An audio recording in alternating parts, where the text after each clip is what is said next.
It is Monday, and it's another edition of Locked On Royals on the Locked On Podcast Network. As always, I am your host, Jack Johnson. Is Nelson Velázquez the real deal? It's another great day for Cole Ragans, and I'm going to tell you why Nick Loftin needs to play every day. That's all coming up next on Locked On Royals. You are Locked On Royals, your daily Kansas City Royals podcast. Part of the Locked On Podcast Network, your team every day.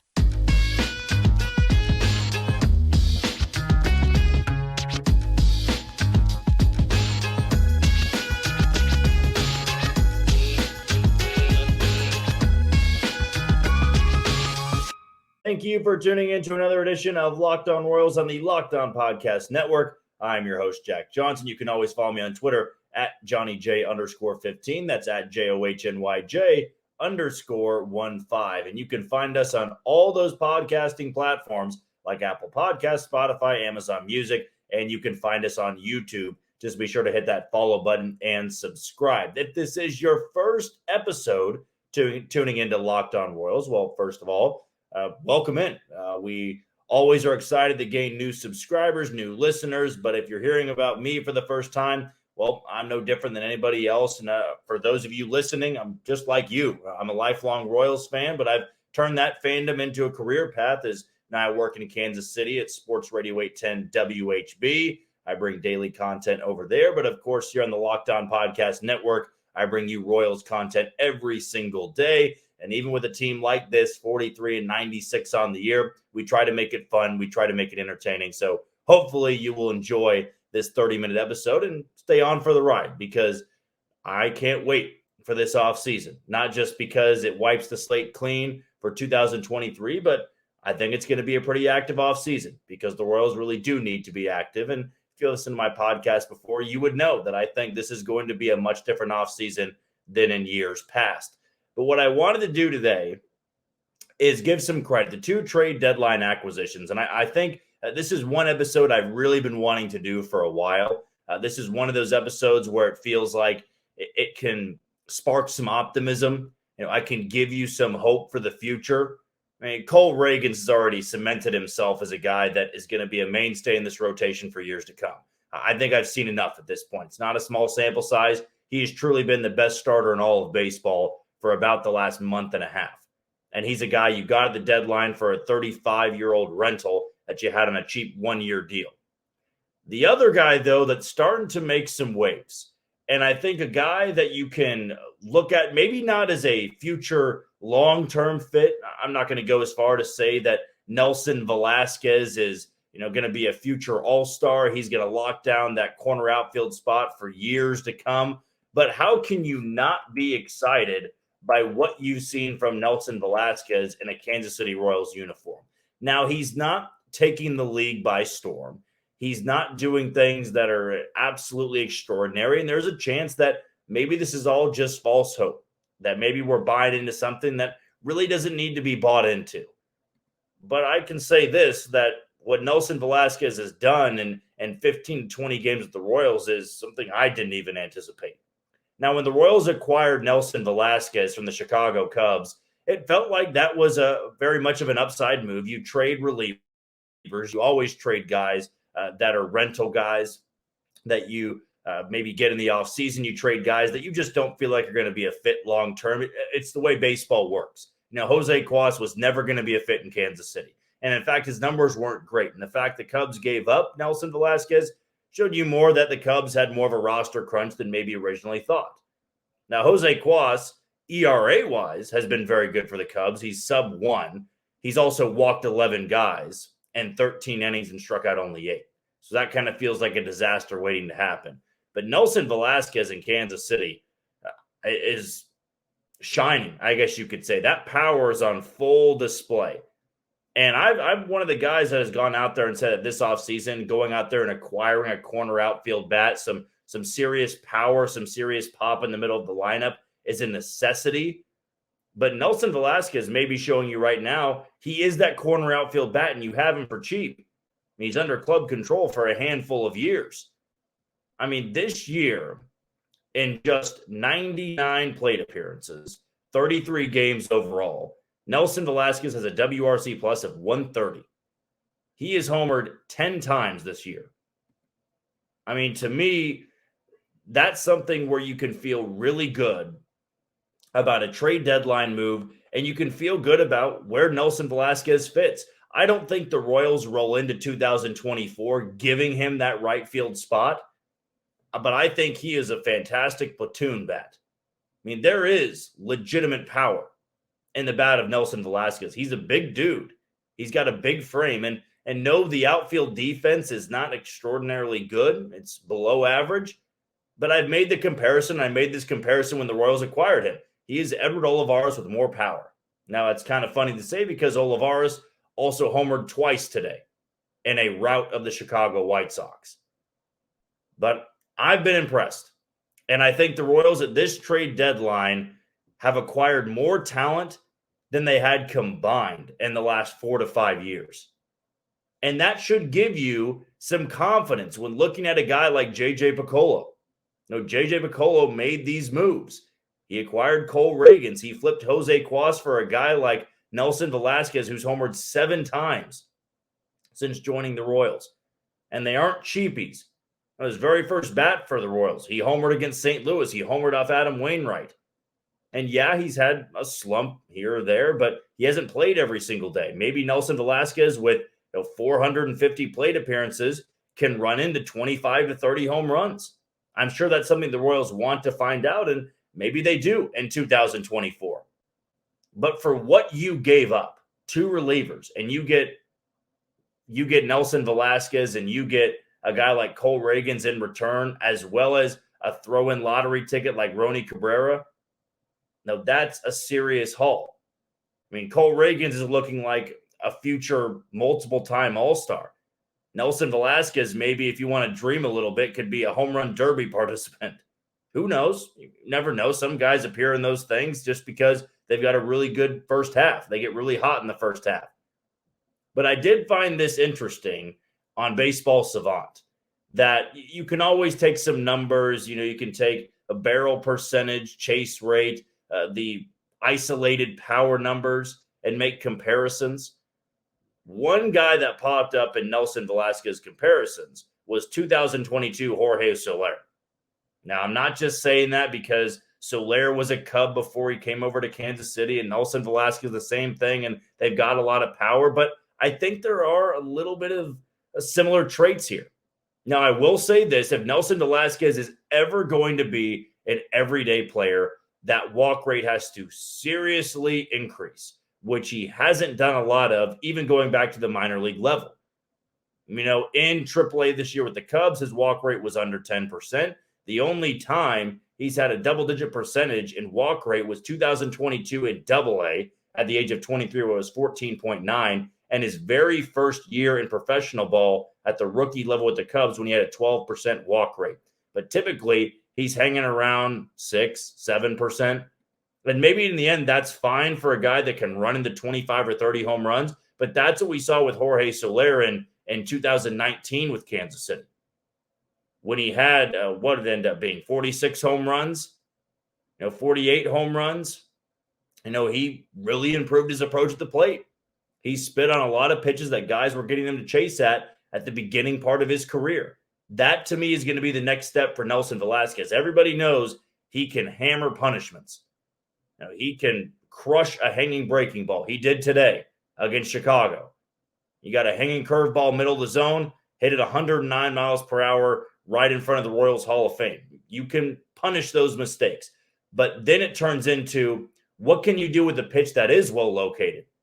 We know about that in baseball. You'll hear on the broadcast if a guy gets a home run, but, hits the location, fastball low and away, but you crush it out to right field. You say, there's nothing you can do about that. You just tip your cap. That, to me, is the next step for Nelson Velázquez.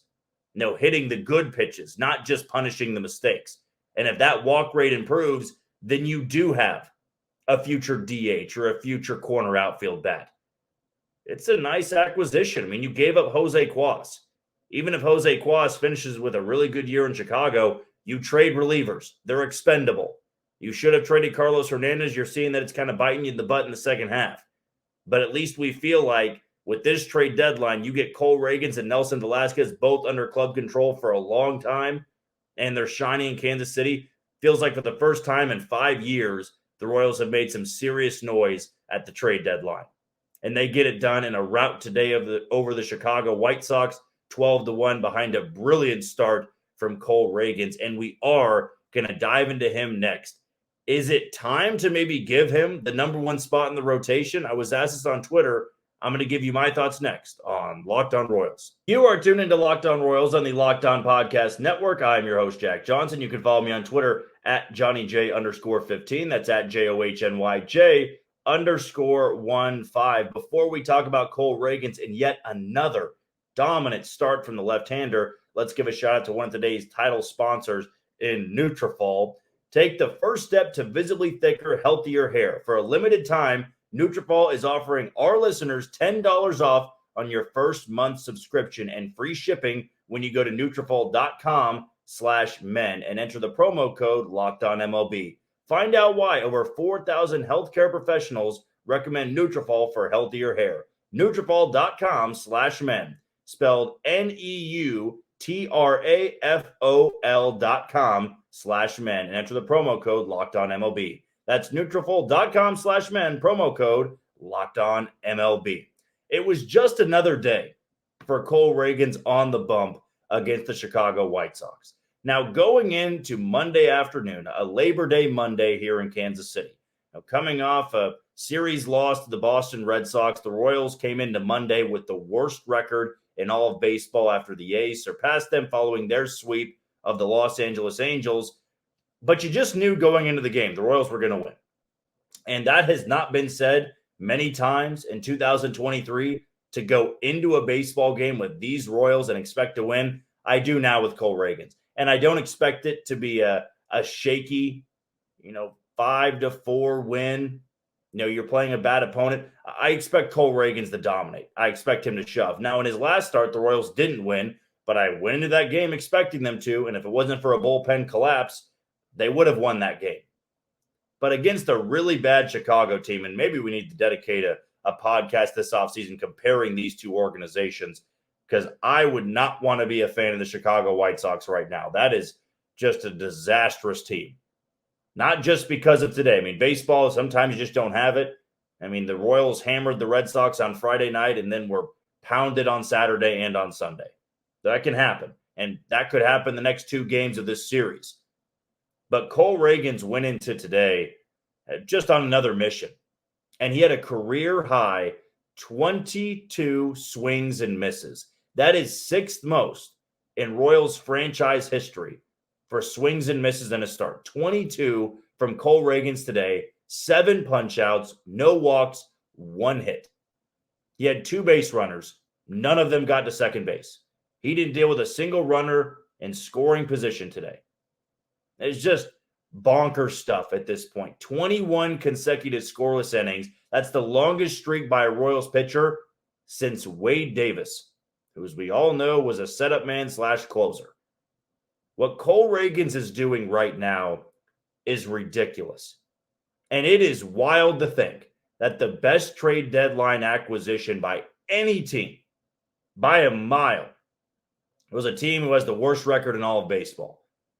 That's where the Royals are at right now. They are a team that won the trade deadline. Despite being overall a really bad team, win-loss-wise, really bad, they acquired some serious talent. And even if none of these other guys pan out to be much, Nelson Velázquez doesn't pan out to be much, Ronny Cabrera doesn't pan out to be much, Henry Williams, Jesus Rios, Devin Mann, Derlin Figueroa, if none of those guys turn out to be much, but Cole Ragans becomes a stud, it's worth it. If he becomes a multiple-time All-Star, it's worth it. Because trades like that don't always pump out players like Cole Ragans. I mean, his ERA is down to 1.51 in a Royals uniform. You are witnessing something that we have not seen since Zach Greinke in his 2009 year. I don't remember a pitcher being this dominant for this amount of starts. I mean, you've seen some good starts, some good runs, but it's not what Cole Ragans is doing is completely different from what every other start I've seen, even in the last 10 years. I mean, James Shields had some really good outings. He had some really good stretches in 13 and 14. Edinson Volquez Ventura had really good starts in 14 and 15, good stretches there. It just feels different. I haven't felt this way about a starter since probably 2016, Danny Duffy. I think that's where I need to put my expectation. I don't want to completely surpass Danny Duffy because 2016 Danny Duffy was really damn good. A lot of you will say, I don't remember feeling like this about a pitcher since Yordano Ventura, the late Yordano Ventura. And I wouldn't argue with you. I mean, you got a lefty right now with triple-digit stuff, a power slider, a power changeup, a great cutter to go alongside it, and a great curveball. Everything works for him. And it's hilarious to me because I remember attending Cole Ragans' first start in Kansas City. And I was so caught off guard sitting behind home plate when his first pitch of the game registered at 99. I said, who is this guy? This is not the guy the Royals acquired from Texas. And he got through that start, I thought, just fine. 5 innings. I think it was 2 runs allowed. Only walked 2 guys. And in my Twitter comments, and you can follow me on Twitter at JohnnyJ_15, that's at JOHNYJ_15, I had somebody tell me, it does not matter how hard you throw ball for. 2 walks for Cole Ragans in his Royals debut, and people were concerned about his command.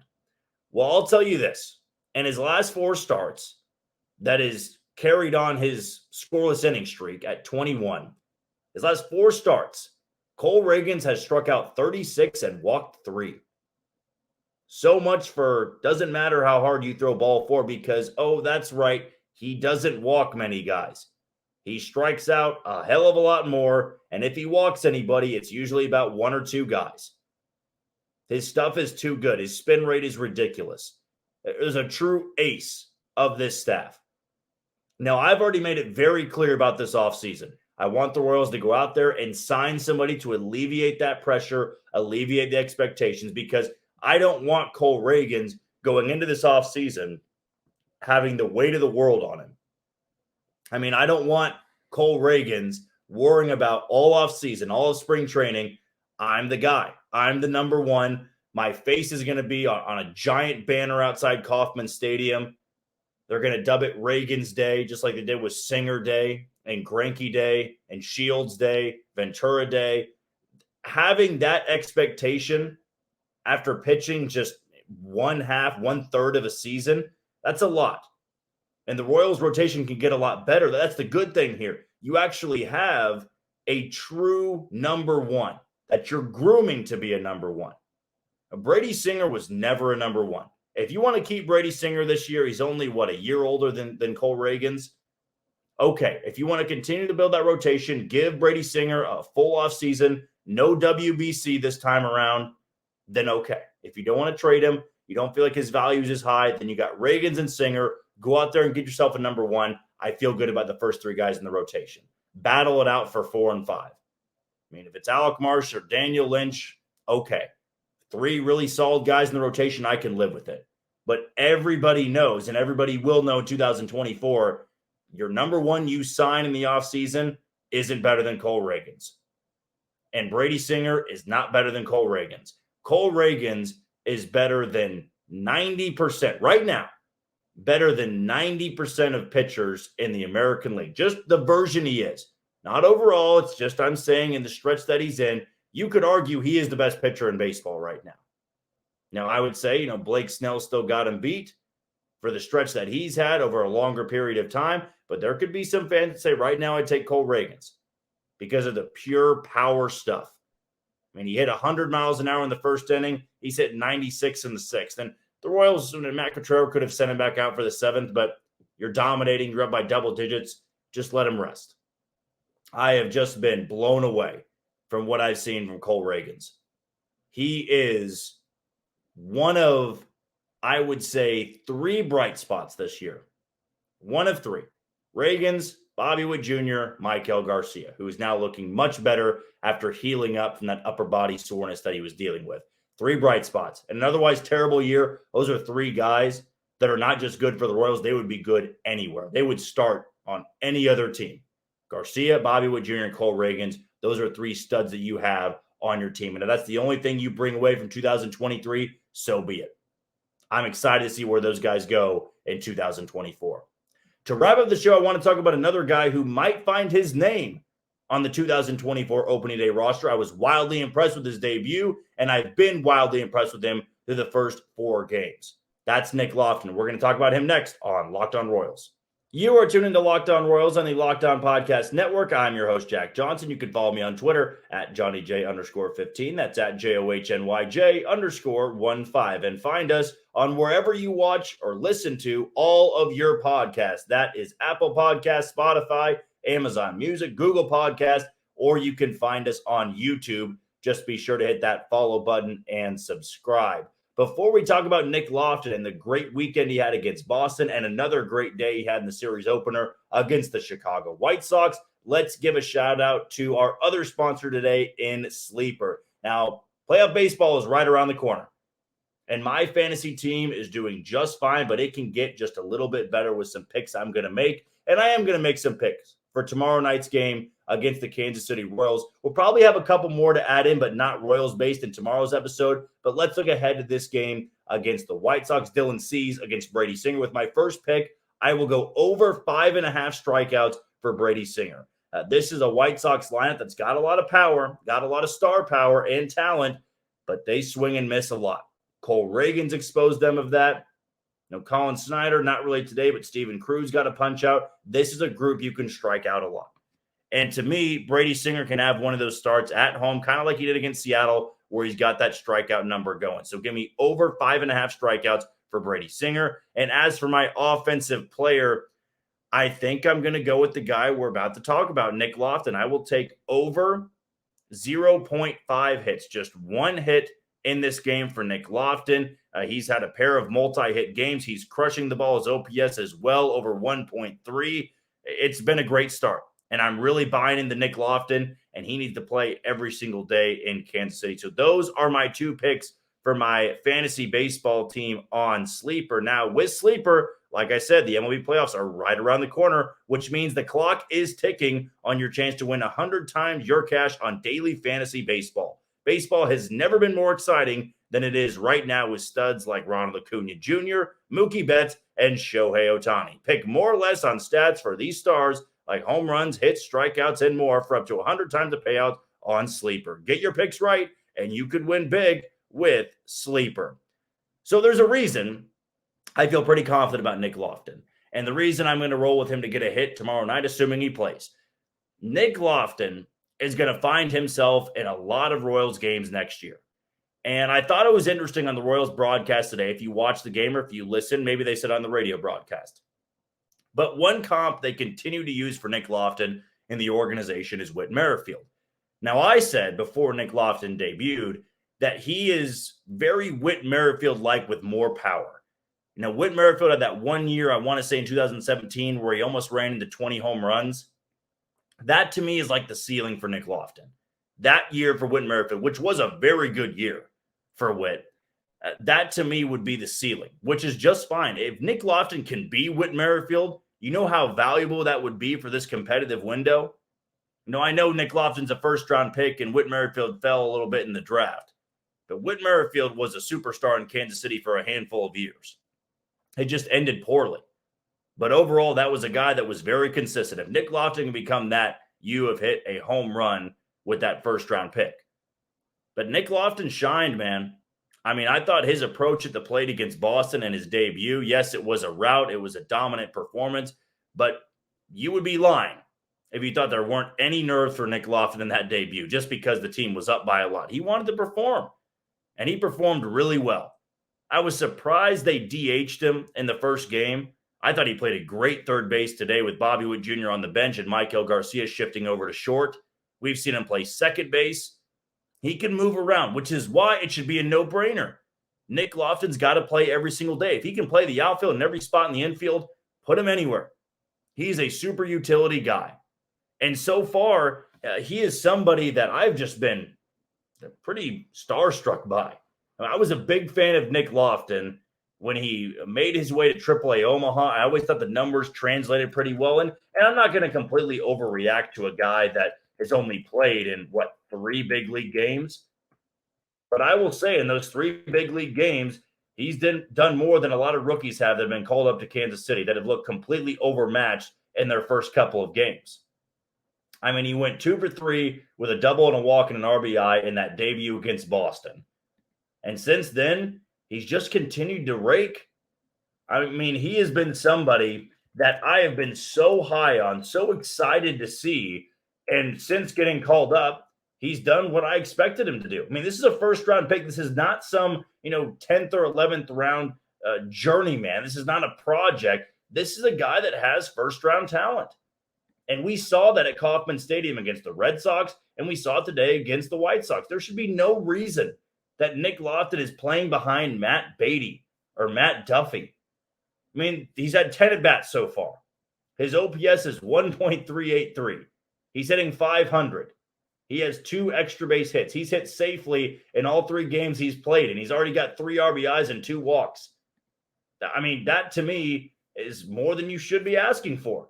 Now, of course, those numbers are going to drop a little bit, but if you're not excited about Nick Loftin, I really don't know what to tell you. This is a guy that can fit into the future of this team. He's still just 24 years old. He's going to turn 25 at the end of the month, and you've got a guy that can be your super utility. Coming off the bench next year. I mean, if you ever wanted to move on from a Drew Waters, a Kyle Isbell, or a Michael Massey, or an MJ Melendez, Nick Loftin can fill that spot. I was really shocked that it took this long for him to get up to Kansas City. I know there were some injury concerns. At the end of the day, though, I'm just happy he's here. I'm happy he's one of the September call-ups. If there's some way the Royals can squeeze Tyler Gentry onto this roster in the final weeks, I would be ecstatic. But if not, then Nick Loftin needs to be playing every single day. That's the benefit of having a super utility guy. You have a super utility guy, you can put him at short. You can put him at third, second, first, left, center, right. I mean, what spot can he not play? And if he can play all around the diamond, somebody else needs a day off. Now, Bobby Wood Jr. needed the day off. It was great. You put Loftin at third, Garcia at short. Massey needs a day off tomorrow against Dylan Cease. Play him at second.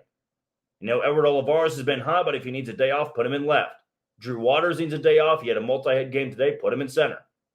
Now, Melendez, he's been hot as well. Do you want to take him out of the lineup? I wouldn't.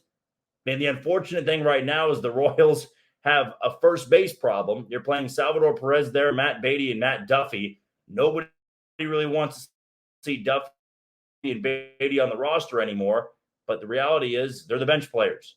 Nick Loftin should not be one of those bench players. He should be a guy the Royals are trying to find at-bats for every single day. Now, I'm excited to see what's in store for Nick Loftin this offseason. I'm excited to go in spring training with the expectation that he's making this opening day roster. I promise you I'm not trying to overreact to 10 ABs, but it's more so of the approach and how hard he was hitting the ball.